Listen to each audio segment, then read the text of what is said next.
Are we working? We're streaming? Well, if I've accomplished nothing today, that was a, thank you. So we have to balance this. It's like, this one is off. Take that one away.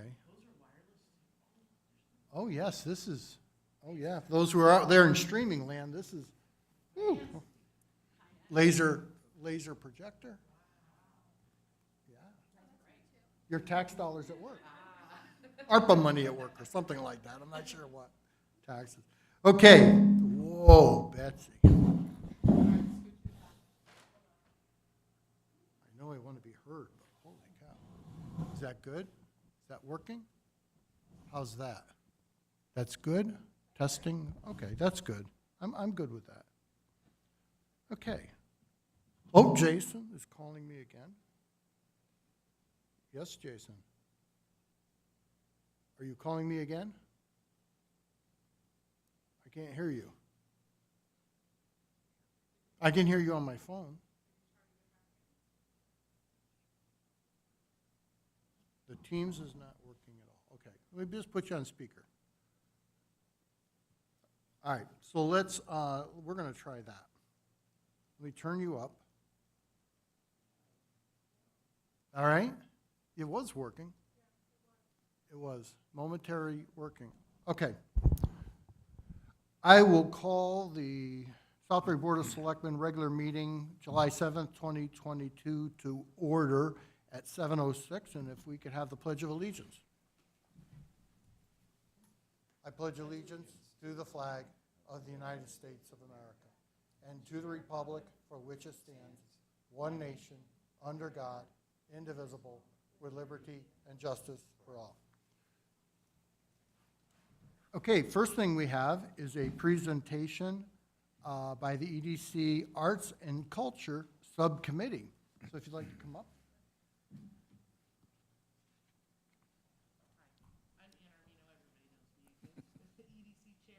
Is that speaker working? Is it working? Hello? There you go. Hello? It's green. Yeah. Is it working? Yes. Should I start all over again? Yeah, start over. So I'm the chair of the Southbury Economic Development Commission, and we are proud to present a new subcommittee that we have voted on. It's the Arts and Culture Subcommittee. We have Kelly Keenan, who is one of the newest members of our Economic Development Commission. Aside from this and Kim McNeil's help to get this subcommittee going, they've created also the Maker Spotlight, which is a monthly newsletter that'll highlight an artist or craftsman in our town once a month. So I am going to give it to Kelly and Kim to discuss all the good things that are going to happen with this new subcommittee. Hello. So I'm Kelly Keenan, and this is my colleague Kim McNeil. I'm just going to briefly introduce myself. This is the first time I've met most of you. So I have worked in the arts for the last 20 years in a variety of capacities as a student, a teacher, a practicing artist, and also in my current position as the Director of Art Services for a major fine art collection that's based in Greenwich in New York City. That's my day job. I've also done a couple of really fun projects with the Southbury Parks and Rec, which were lovely, and I look forward to doing more with them as this project moves forward. I'm presenting has a passion for the arts, a love for this community.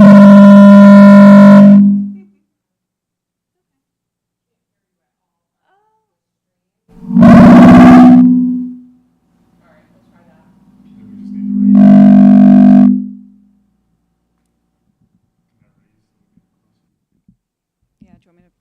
Try it. Or should we just take the mic and have her hold it? I can do that. Yep, no worries. That's okay.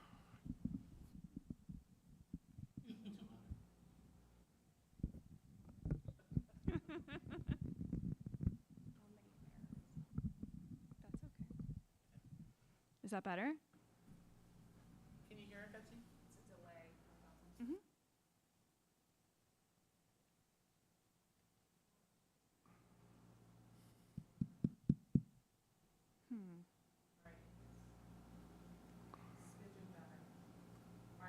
Now, did they not hear any of that? Would you like her to Yeah, do start it. over? I couldn't hear any of it. So could you start over again, Kelly? Sure, I can reintroduce. Oh, I can hear myself now. That's better. I'll reintroduce myself. Kelly Keenan. I've lived in Southbury for about 6 years. I have worked in the arts for over 20 years in a variety of capacities, starting as a student, then a teacher.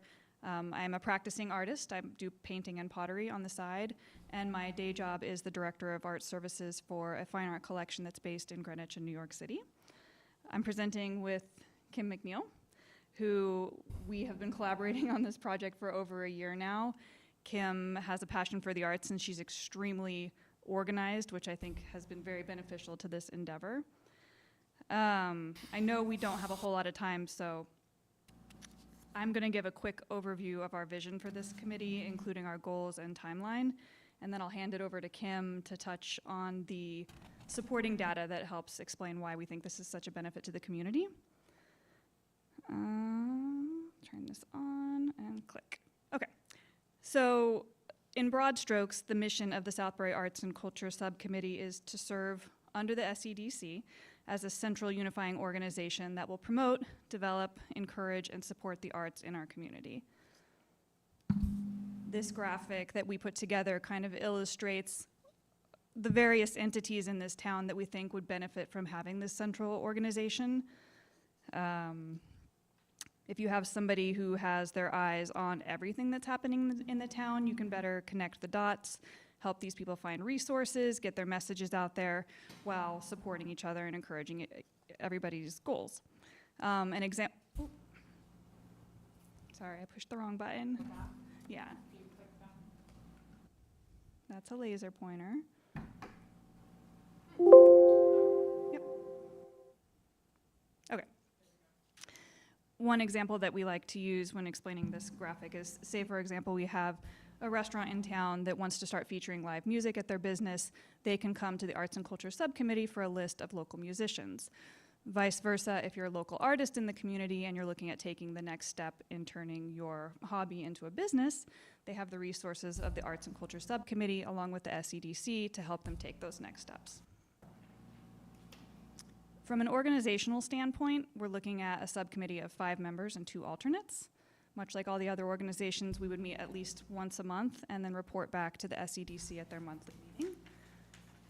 Our initial budget request for 2022, just to get the ball rolling, was for $2,000, and we've been talking to Ann and reviewing that with Ann to get those costs approved. So, our goals.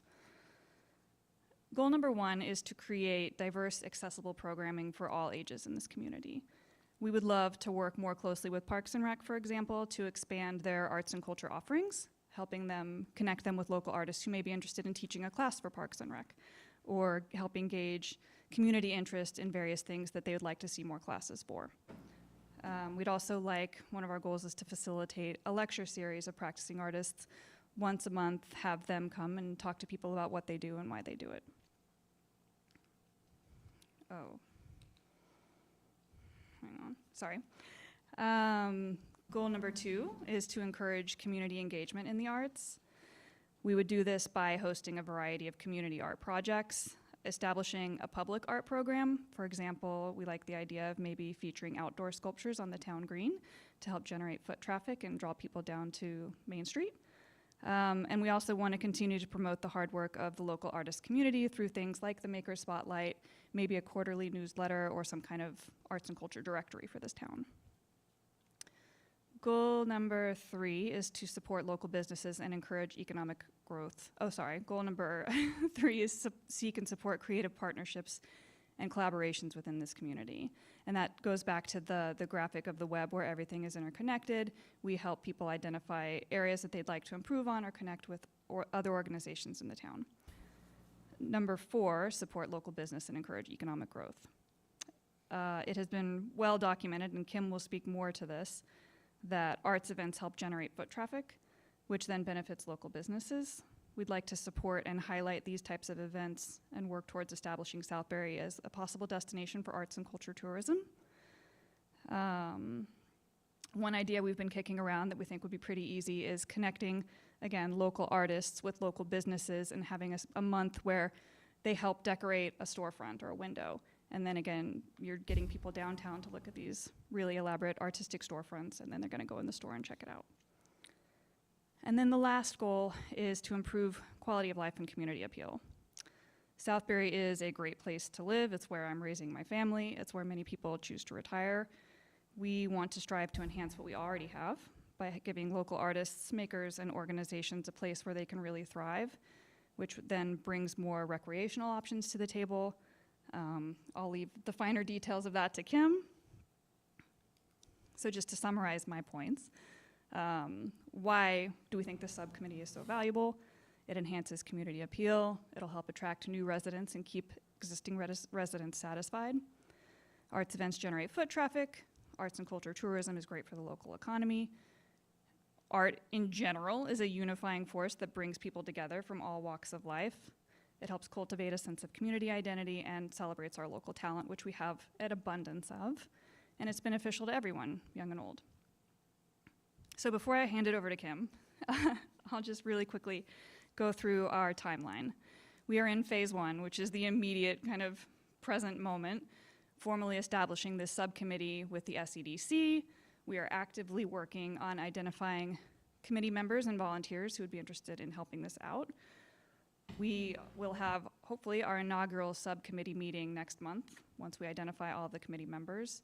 And in the meantime, Kim and I are working to gather resources and information so that we can hit the ground running when we have everybody together. Phase 2 is this summer and into the fall.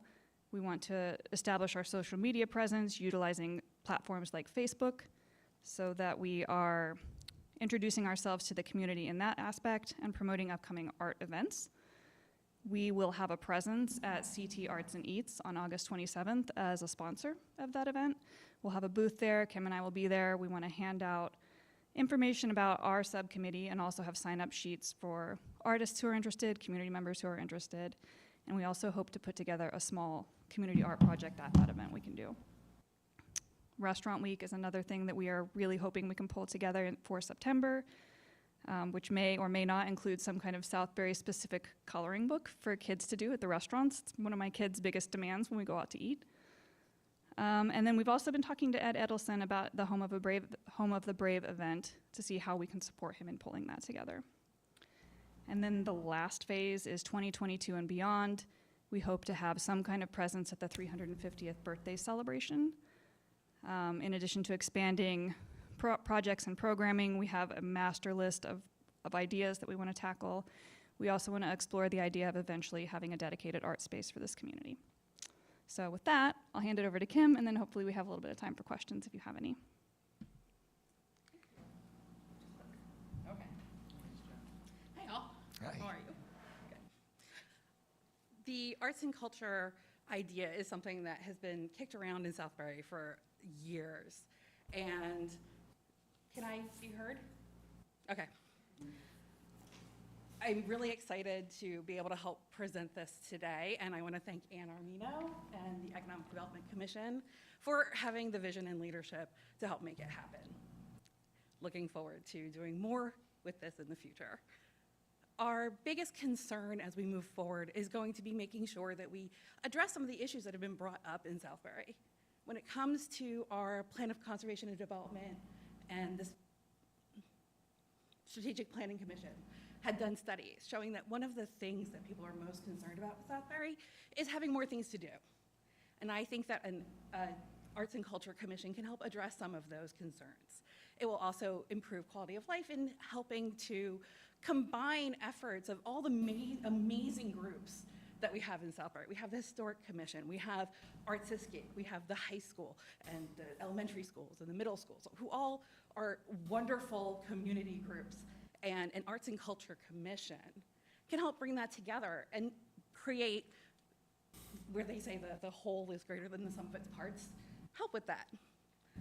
Also, I think that another area where the arts and culture is going to be very helpful is it's always brought up with economic development. When people are coming out to see a show, like from Newberry Place, or to go shopping or go to the gallery, they're getting out in town. They're going to want to stop at shops. They might decide to take dinner out instead of staying home that night. And that we can help with our businesses in town, our existing businesses, to help with their business and keep them prosperous, busy, which is always good. So I think that we have tons of data from all of the various studies that we've done and that other people have done to show that the arts and culture is a great way to help with economic development. And I'm really proud of Southbury and the Economic Development Commission for helping make it happen. I'm looking forward to getting more support and being able to bring things together as Kelly outlined. Thank you very much. Thank you. Okay, any questions? There you go.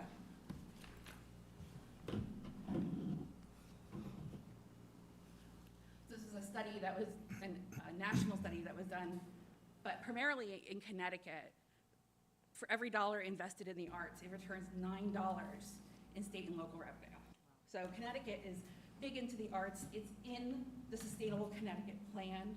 You get points for being related to, for doing things related to the arts. So it's a good investment. Thank you. Okay. Any questions? No John? questions. Love the idea. It's a great idea. Yeah. And these girls worked very hard, I have to say. We sort of fostered them, and they ran with it, and it's amazing the amount of ideas that they have. They want to do, because we have a beautiful streetscape and all the sidewalks, hopefully we'll be allowed to do a chalk walk so people can do their art on the sidewalks. A pop-up shop, we're hoping to do a pop-up shop with a bunch of artists for maybe a long weekend. There's a lot of ideas, and with the energy that we have and the great EDC that we have, we're gonna make all these things happen. It's gonna be fantastic. John? Someday they will be their own commission, hopefully. John, I see your light on. Just so, fabulous idea. I love following it and seeing it come together. That's is very exciting. And the title of the newsletter was Make, was it? Maker Spotlight. So when I hear art and I hear maker, and I'm a little bit more of a science kind of guy, STEM, is there any thoughts about a maker space and creativity of STEM events and STEM activities? We are visioning a very broad and diverse aspect to the arts. We are definitely thinking of food artists and musicians and, yeah, STEM, of course. We chose the word maker because it was the most inclusive way to capture anybody who creates. Cool. The name of it, and I love it, the idea of a makerspace and make, and there's other fairs and festivals and stuff that represent that, and I love volunteering for those things, and it's very exciting, so go get it. So we can count on you, right? Very exciting. We'll look forward to the progress you'll make, Come and back in, maybe in 6 months and tell you all the wonderful events that we have planned and have you all volunteer. But thank you for the opportunity. thank you for the presentation. Thank you. Okay, next is public comment, limited to 2 minutes. If there's any public comment? Any public comment? Any public comment? Hearing none. You have your announcements and correspondence in front of you. We'll move on to the consent agenda. Can I have a motion for approval? Seconded. Seconded by Greg. Any discussion? Hearing none. All in favor, say aye. Aye. Jason's an aye. Opposed? Abstentions? And it carries. Next up is transfers, Board of Selectmen approval.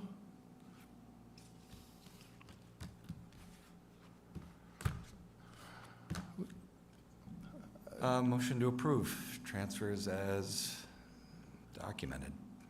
Can I have a second on that? Holly, second it? You can turn your mic on too. There you go. Okay. Made the second. Any discussion? Hearing none. All in favor? Aye. Opposed? Aye. Abstentions? Jason votes aye. And this include, and it carries, and approval for setting a town meeting is in there. This is the other transfer right here? This is the next one. Okay. Right, so motion to approve the pension transfer as documented. Can I have a second? John did. Any discussion? Part of this resolution, there will be a town meeting July 21st of 2022 at 7 PM in room 205. That's our next meeting. We'll have the town meeting, and this is a routine transfer for the pensions. We do it early and get it over with. Any other discussion? Hearing none, all in favor? Aye. Aye. Jason's an aye. Opposed? Abstentions? And that carries. Minutes of June 16th, 2022. Could I have a motion for approval? So moved. Seconded. Seconded. Any discussion on the minutes? Hearing none, all in favor? Aye. Aye. Saying I wasn't here. You weren't here? I'm staying. Okay, you're and John Deal's an abstention, and it carries. Unfinished business, the Community Relations Task Force, we're dealing with the terms. I think the original terms will expire January 15th of 2024 with one-year terms following the first term. Motion for approval? Yep, so moved. Second. Second? John can second it. Any discussion? Hearing none, all in favor? Aye? Aye. Aye. Opposed? Abstentions? And it is approved. Under new business, Ballantyne Pool and Bass House design and estimates. I think you have that in your packet. We're putting some more numbers together. One of which was, we did a little, this is not an exact science. One of the things we put together was how many people in town have a pool and how many people are serviced by pools. And roughly 50% of the people in town are served by a pool. By Dan's calculations, that number's even lower than that, but it's not an exact science. It goes by the average of 2.5 people in a household, and how many households there are, and how many of those households are served by a pool or have a pool. So we'll put more of that information together. So we have the estimates of good, which is the existing pool as is. Not much else at $2,736,887.73, and the better at $3,117,208.53, which includes some of the other items listed. I think it's a little early to take this up, because I think it needs to be discussed with everybody in the room. And the best being $4,287,210.20. And we're going to have to consider what direction the town may want to go. And of course, whatever we do for the public, it will go to referendum on that. And you have the good, better, best, what it includes and does not include. We're also putting together, I had one of the interns working, Dan did for me, working on, I don't have it in front of me, the number of municipalities that have pools in town. And there's, I think it was 52 municipalities have pools out of the 169. So I was surprised that number was that low. Yeah, me too. Just so that's on the record, and we have some better information. Any questions about that? John? I missed it. Can you just repeat that, the detail on the quantity? And it was high or low? The quantity of what? Pools in other communities. Recollections, 52 municipalities in the state of Connecticut have town pools. out of the 169. So there's 52. And it varies, you know, we were looking at the number of population, how many people are in the town. Another thing that skews our population, the people it serves, is the number of people we have in nursing homes, the training school, assisted living, those type of facilities that don't require a pool. So we'll get that number so we can make a reasonable, intelligent understanding of the needs. Dan is also, Dan, were you ever able to pull that number for how many, or we'll have it for the next meeting, the number of households that are currently, that have used the pool in the past, and how many are enrolled right now? We'll have it for the next meeting. Jeff will have a historical for the last 3 years, prior to COVID, and now coming out of COVID, what it's going to look like. How many historically? So we'll see how many families, how many are being served by this, by the facility, so we can make it some reasonable understanding of the cost per person and everything else. Anything else, John? Yeah, so I did have a question about, and I was curious if this is what we were gonna get from our consultant, or if there was gonna be additional details. Reading through their project approach and their details, I mean, they were going to be doing some field surveys of existing conditions, condition data, use data, base plans, preparative face of work, and efficiency rebates and incentives. So there was going to be some use approach to what is there now, what is usable, how people are using it, and then what their recommendations were. So I don't, was there additional details to the report that was provided? So far, that's the only thing we've gotten from them, is the cost. Dan? They want, what I was waiting for is to see where the board, because they want to meet with, come in and talk about their proposal and various proposals. So they want to, or I would suggest wait until we get a committee together to discuss what we want to do moving forward as the town, so they can come in and meet with that committee and lay out everything that they've done. This was just to give us the good, better, best proposal, what their estimate would be based on, you know, their pool person and that sort of things. So I guess my slight disappointment was that instead of us coming up with the program and what we as 6 people sitting here might think we need, versus having a consultant suggest what, like to hear the data about how many towns have pools, how they're being served, what their usage rates are, what we can expect. I would think that would be some data that a professional would be providing us out of part. And I think it was kind of included in their project approach, kind of reading between the lines there.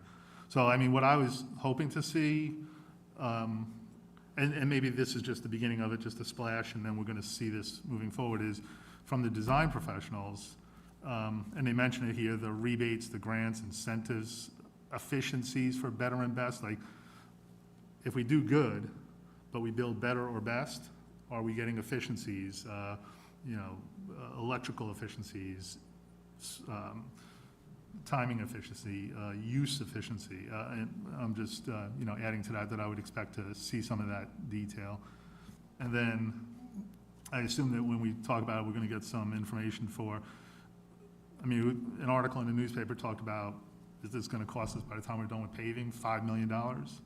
But I'd rather see more of a comparison of what good, better, best is, and then what the financial implications of that are, like a review of the options and annual costs. So what is 2.7 million versus 4 million versus 5 million? What does that mean kind of annually as a budgetary item over the next 20 years? So that we're not looking at it as, is this $1 on a mill rate on a bond issue, or is it $5 million that we're coming up with next year? So I think we need to fill in some of those blanks before we just throw it out there in a public article. And then I'd like to hear some user reviews and opinions, and like to hear from, maybe even the Parks and Rec and the people that run this pool, like what do they see as a benefit of good, better, or best? Because in my humble opinion, if there's not anybody sitting in this room asking for swim lanes and asking for zero entry and asking, do we just maintain that pool and? The You know, good idea. original committee that was formed with Park and Rec wanted the best. And that was estimated to be, from the original consultant, that was, back then, was over 5 million, it was 5 million, I think? $5.8 million was what the committee and the group was looking for, with all the features that Park and Rec and the swim people wanted, was 5.8 million, and that was probably 2 years ago. Yeah. So I think the discussion here is this is why I've asked to get, how much usage is the pool? I would think that if the pool, as is right now, if there's 100 families using it now, and I don't know what that number is, we're gonna pull the data. Is it reasonable to conclude that if we build the exact same pool in the exact same spot, it's only gonna be 100 people? That's probably true. Is better going to attract another 100 people to the pool? I don't know, but I would probably surmise that that's a no. I doubt 100, you'll double your size. But first, we need to know what the historical data is, and we can start from there. That's, we've been trying to pull this together along with everything else, but I felt it should go out. The press wanted to see it, so it's public information, it's a document. It takes time to look it over and understand what it is and what they're talking about. So I think it's premature to do anything just yet till we get some of those numbers, and then we'll start at the next meeting discussing that. Gotcha. Cool. And if you could shoot me an email with some of the things you're looking for, and then we'll see if we can get some answers. Anybody else, any other selectmen want to do that, just shoot me an email so we kind of have it, and then we can get time, sooner the better, because, 2 weeks will roll around, but it's not critical in 2 weeks, but we'll try and get something together as much as we can. And I guess my, Yes, Jason? Yeah, I just had a quick question. There's been some discussion about parking improvements and things like that. Can we get more information on that for the next meeting as to what's Yeah. necessary and rough costs and what we're talking about in that arena? I just don't have enough information on that aspect, other than the fact that something's needed. Yeah, I was working on that, yes. We will have some of that too. I did discuss that with the building officials today to just find out just what we need to do if we have to do with the parking lot. And that's the other thing, if you're gonna increase the numbers, if you expect the volume, let's say you do the best, and you have parking spots enough right now for good, you go to the best, are you gonna have the parking spots? And does that mean kick in, then you need more parking and better parking? Does that add to the cost of doing the best? I would say that probably, at this point, I would venture out on a limb and say that if you do the good, you probably don't have to touch the parking lot. But you have to kind of understand, if you do and you get more people, will there be a need for more parking? And once that kicks in, that gets another number in there. Dan? When we went out last time to get the bids for Valentine, the first estimate we had for the parking lot, which would be 64 cars, 3 ADA parking spaces, new LED lights in the parking area, was $375,000. and I mean, that's all good information. I think what I would expect from the design team is the good, better, best have certain square footages associated with them, and square footages in building department, which their commitment to coordinate with, gives us it's a mathematical equation, how many spots do you need? So it's not a big deal, it's just, right below these good, better, best is, this needs 40 spots, this needs 50, and this needs 62, and we have 45, making up numbers, of course, but. Yeah.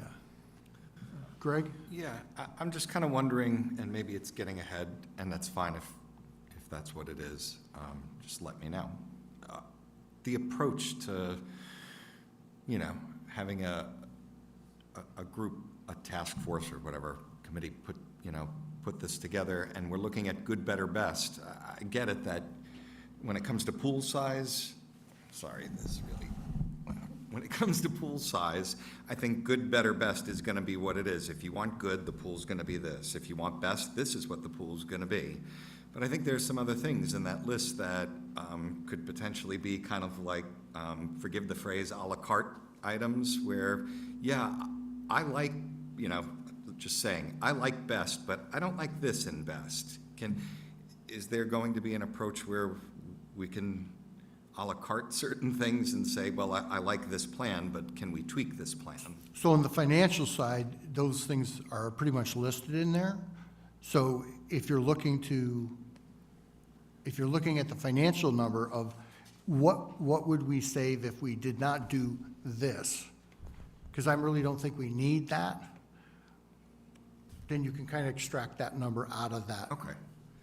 Yeah, as long, in my head, I'm just wondering, yeah, if we needed to kind of just approach this as 3 package deals and this is it, or No, whether no, we no, can no, kind of. no. Good, okay. Just gets a fence around your level of What you're looking at. what you're looking at. And, you know, I mean, do you really need a snack bar down there? I don't, There were a couple things in there that, yeah, I didn't, you know, in my head, it's not yes or no, but it's do we? right. So, So it's gonna take some thought to get there, but the quicker you have this, the better. But again, we had a lot of information coming out like of pricing. And, you know, the Middletown pool was reported in the newspaper of $2 million. It is pretty obvious that Middletown's pool is not $2 million. So, Yeah, by all means, and agreed with what you're saying, like in the best plan, there's some shade canopies and there's bleacher seating and stuff. But there are line items in the budget that could be, you know, talked about and conversed. And I guess what, and maybe I'm speaking to the public or whoever's listening, is the idea of having an advocate pro what we're doing. So right now, it's a group of people and maybe a task force, but it's, I've seen a lot of comments, conversation, whether it's social media or just people talking, who are very negative about it. And I think that the people who are, you know, whether it's the swim teams, whether it's Parks and Rec, whether it's parents, you know, need to advocate for this and to, you know, kind of convince me that we need best, versus I think a town needs a pool, so I'm gonna say we have money in the bank for good and we're off to the races, unless there's somebody convinces me, standing at that mic, that that advocates for better and best, you know, to make us feel good about it and support it. well, again, that, you know, that goes back to, we need to find out how many people have in the past used our pool, how many are now using it this season. Maybe COVID has had an effect on people joining. Probably, one of my thoughts would be is that we reach out to some of the other communities and find out how many people joined their pool. Now, that can be also, do they have other amenities there? I mean, it depends on how deep in the weeds you want to get. But if they're seeing numbers like we are seeing, and let's say they have larger numbers, but they have a better pool, and we can kind of calculate, okay, this many people are in our pool now. If you go to better, it would serve 10%, 20%, 40% more, because we've looked at other communities that have them, to make as best educated guess of what we might find here. You know what I'm saying? So it's gonna take some time to really drill down in this a little bit, and we'll see what happens. All right? Jeff, Justin here. Can you hear me? Wow. Yes. I've been able to get on for about the last 5 minutes. Okay. It's very slow out here. Okay. Well, good. But it sounds like we're not making any firm decisions tonight, which I think is wise. Say that again, Justin? It sounds like we're not going to make a decision on one of these options tonight. Oh, no. No, but, Good, yeah, we need some public comment time to hear from people. and we need more information. We need more information. I don't know where you finally got on, but we had a long conversation leading up to this now. I think if you want to listen, when you get back, listen to the meeting, and I think you'll hear that all discussed about getting more information. So. Perfect. Yeah, I think you'll be happy with what was discussed on the way up to that point, all right? Very good. Thank you, Justin. Okay. I don't have much on the first selectmen's report because most of this was covered here. Just to let you know, we had, today we drew for number one dog in Southbury. We have had an uptick in registrations of our dog licenses, which is what we're trying to do, and I'm hoping it improves it down the road. So there should be some social media. There was a drawing. Number one license was awarded to that person. You had to register your dog during the month of June. You couldn't be late. I was hopeful, but unfortunately, I didn't get number one dog. But that's okay, and I'm hoping to promote that as much as possible to to get our community. I remind the community that one of the reasons we want to register your dogs is not the money for the license, but if your dog gets loose and we find your dog, we really want to get the dog back to you and make sure it's quicker, easier, we don't have dogs around, and that would be helpful. Do we need, tonight, do we need reports from liaisons? Do we have anything? We got two remote people and, No meetings for regional. Nothing from me. This is Justin. okay. So I think we can dispense with that till the next meeting. Next on the agenda is executive session on the police contract and possible vote. Can we go into executive session with Dan Colton coming in to go over the police contract with us? Do you need a motion for that? Yeah, sure, let's have a motion. Made, Seconded. seconded. So moved. We're in executive session. We will, Justin, can you get cell phone coverage? No, I don't, so I won't be able to join you in there. Okay. But I certainly I trust you folks' judgment, so. Okay. All right, so we're going to go into executive session. Have a good one. We'll see you next time. Thanks, Thank Justin. you. Jason, you're still with me. Going for a walk. Jeez.